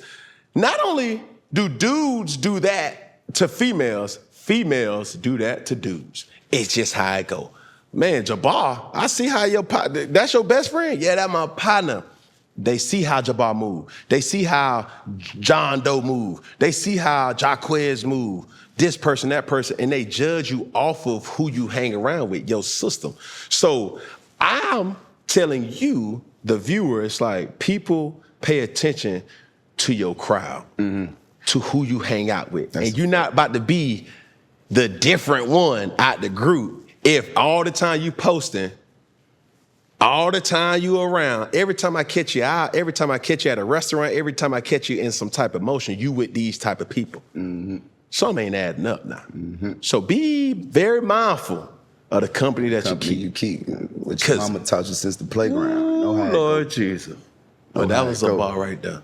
Man, listen, bro, you got some projects that's coming out, dog. Let's talk about it. Projects, singles, yes, sir. I'm finna come with an album before the end of this summer, about the very end of this summer, but the singles about to start rolling in starting next week. Real music. Now, you gave me something offline in regards to, songs and things like that, but getting licenses or clearance to use songs, how does artists do that? I mean, I let the lawyers do what they do when it come to that, and that, what I try to do to navigate through that is I tend to try to avoid using samples and shit the way I gotta jump through extra hoops. I like music made in front of me on the production side, so I know I can just get straight to it and get it to the consumer. But other than that, man, it's, we don't make the rules, we gotta play by them, you know what I'm saying? So you just gotta navigate through it how you navigate through it, and you just gotta figure out how to work your way through the kinks and make the system, you know what I'm saying? Find your niche in the system, make that shit work for you. And when your time come, you gotta capitalize, you know what I mean? I know a lot of people don't really like asking this question. Yeah. But I will. In regards to your best project or the best body work that you enjoy listening to or enjoy creating, yeah, what was that? Probably, it'd probably be one before I pop. Either that or the first one, because that's where it's probably Baby on Baby, because that's when I'm still on the come up, you get what I'm saying? So this before. You catching attention. Exactly, you get what I'm saying? I already had, it was already set in stone, I knew what it was, you know what I'm saying? I couldn't wait, but at the same time, it's before all the, the politics, and I got too, you know what I mean, too large to where, okay, the business gotta be done a certain way, this shit is too big of a thing, you get what I'm saying? So, probably that first project, you know what I'm saying? That first one. Yeah, Baby on Baby, that debut project. Can I hold you accountable on something real quick? Yeah, do your thing. And I'll never say nothing behind your back that I want to say to your face. Talk to me. This point forward, bro, we can't do no more Pampers. Oh, man, cut it out, man. Look, I caked the bake. I baked the cake. Okay. The cake was baked. For sure. But you can't. I made them look, and then I shitted on them. But you can't do that no more. We talking, it's the fact that we still talking about that shit, and I did that shit A long time. 17. Yeah. So that, you know. I literally enjoy your creativity. Like my favorite thing about DaBaby is I want to see the music video. I like the song, cool. Yeah. Let me go on YouTube so I can see the video, because I love that. You know what I mean? Yeah. But you can't win no more sumo rap. Nah, that ain't happening. Say that. Thank you. That ain't happening. Like, I could do that and play around with it. I mean, I could do the shit now. I'll do it in the video next week. I'm telling you, I will. No. It ain't gonna do nothing but It's accountability, bro. I'm your partner. You see what I'm saying? See, that's what they said. Ain't that what you said in the Sprinter? They do what you said. You said, well, you can't do that. You say, hell nah. They say, hell nah. I say, bro, we switched the name to DaBaby. I say, nah, hell nah. I didn't passed out all them flyers that said Baby Jesus did all this. I say, watch. I say, watch this. It was about a week later, I came around the corner, that motherfucker on. I ain't tell nobody, came around the corner with it on. Knees was out. Yeah, he was right there. He said, God. Now look at his face right now. That's exactly what he did.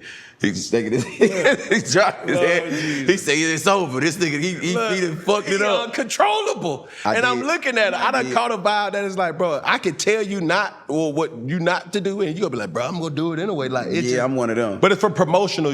Now when you put it together, it makes sense. On hindsight, it was methodical. Now, current residency in Vegas. Yeah, with Dre's. My people, they hold it down. Shout out to Dre's, that's family. That's family though. I go once a month, once every month and a half. Like, that shit fire. Yeah, that's hard. I like they that. always say athletes want to be rappers and rappers want to be athletes. I don't necessarily want to be a rapper, but it's just certain things that'd be like, yo, that shit cool. But that's a young man's sport though too. Meaning you got to travel a lot. The business side of shit, being an athlete, ain't? No, but I'm saying the business side of music is you make your money obviously on the road, performing, things like that. Gotcha. You know what I'm saying? Club to club, hostings and things like that. Now, the other side, it was streamings and not ticket sales, but album sales and things like that. So you gotta be out there. You feel what I'm saying?